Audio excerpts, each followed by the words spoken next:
एक बार की बात है, बादशाह अकबर के दरबार में उनसे नौकरी मांगने की फरियाद लेकर एक व्यक्ति पहुंचा। उसकी कुछ देर बातें सुनने और बुद्धि की परीक्षा लेने के बाद बादशाह ने उसे चुंगी यानी टैक्स वसूलने वाला अधिकारी बना दिया। बीरबल भी उस दरबार में मौजूद थे। उन्होंने उसे कुछ देर ध्यान से देखने के बाद कहा कि बादशाह, यह व्यक्ति ज्यादा ही चालाक लग रहा है। ये जल्द ही कुछ न कुछ बेईमानी जरूर करेगा।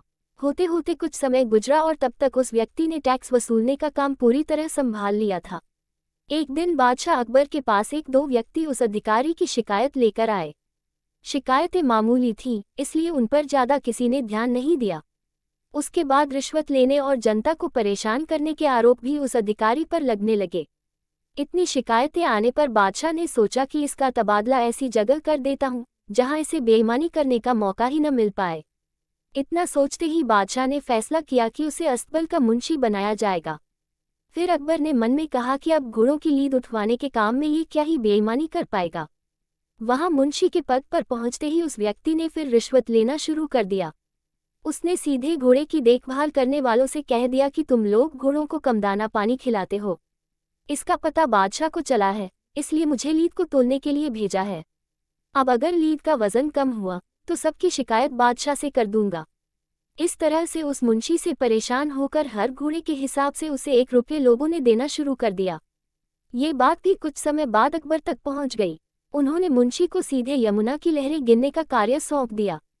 फिर बादशाह के मन में हुआ कि अब यहाँ तो यह कोई बेईमानी कर ही नहीं पाएगा।